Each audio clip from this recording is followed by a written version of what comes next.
Il y a un artisan qui rentre passer sa commande et au final, il y avait 2 vendeurs comptoirs, Jonathan et Marie. Et Marie il y avait que Marie de dispo. Marie lui dit comment je peux vous aider. Et il lui dit non, j'ai une question technique, donc j'attends votre collègue. Et au final, il n'avait pas la réponse à la question technique et c'est Marie qui a répondu. Donc, c'est une anecdote, mais qui montre qu'en effet, surtout l'ancienne génération a du mal à faire confiance aux femmes.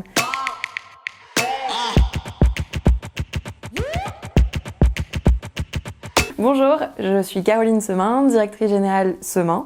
Donc Semin, on est un groupe industriel français, familial, et on fabrique des matériaux de construction pour le bâtiment. Je suis née en Lorraine, à Thionville, et j'ai grandi dans le nord-est de la France. L'entreprise Semin a été créée en 1838, donc je suis fière de représenter la 6e génération, et je travaille au quotidien avec mon père, donc 5e génération.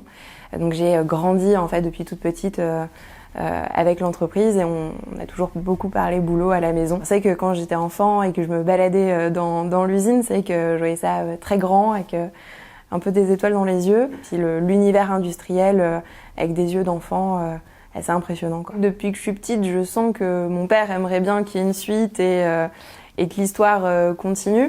Après, j'ai jamais ressenti de pression particulière. Il m'a toujours dit tu rejoindras la boîte si tu en as envie.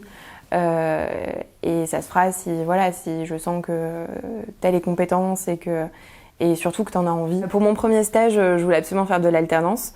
C'est que la théorie ça va, mais je voulais avoir un pied dans le boulot, être autonome et puis bosser en parallèle des études. Et c'est comme ça que j'ai eu ma première expérience dans le bâtiment. Et j'ai découvert un univers naturel, assez direct, où le relationnel est fort.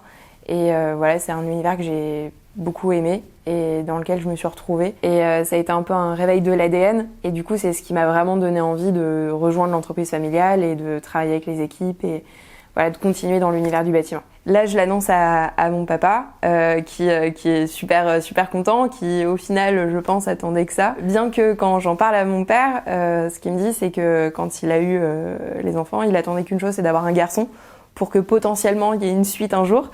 Donc je suis super contente de pouvoir lui montrer que c'est une femme et ça le fait aussi. J'ai dû faire mes preuves et j'ai démarré sur le terrain dans l'équipe commerciale. Et c'était super important pour moi de démarrer sur le terrain, d'aller à la rencontre des clients de connaître les produits, découvrir le marché. J'ai rejoint le siège 2 ans plus tard, donc en 2017, aux côtés de mon père à la direction générale pour reprendre.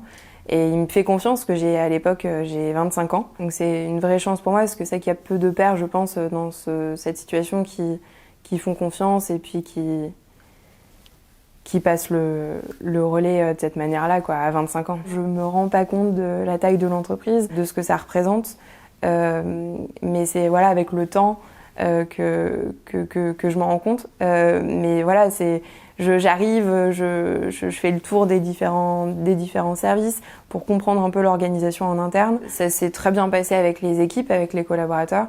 Je pense qu'ils étaient surtout rassurés du fait que je rejoigne l'entreprise et que ça annonce une suite que je veuille reprendre et poursuivre et développer dans la continuité de l'histoire et de ce qui a été construit en amont. Il y a de la pression en effet liée par rapport à mon nom, au poids de l'histoire de l'entreprise familiale, par rapport au fait que je sois une femme dans le bâtiment. Il y a très peu de femmes dans le monde du bâtiment de manière générale. Et c'est vrai qu'on ressent le fait de devoir prouver techniquement, sur l'aspect technique, qu'on maîtrise, et on est beaucoup plus challengé justement sur les chantiers par rapport à ça. J'étais en journée animation dans un point de vente. Il y a un artisan qui rentre passer sa commande et au final il y avait 2 vendeurs comptoirs, Jonathan et Marie. Et Marie il y avait que Marie de dispo. Marie lui dit comment je peux vous aider, et il lui dit non, j'ai une question technique, donc j'attends votre collègue. Et au final, il n'avait pas la réponse à la question technique et c'est Marie qui a répondu. Donc, c'est une anecdote, mais qui montre qu'en effet, surtout l'ancienne génération a du mal à faire confiance aux femmes et qu'il faut prouver d'autant plus qu'on est légitime en tant que femme dans le bâtiment. On a envie de marquer aussi l'histoire. Et pour moi, je suis hyper sensible sur le sujet de la R&D, de l'innovation. Le secteur du bâtiment est le 2e secteur le plus polluant après le transport.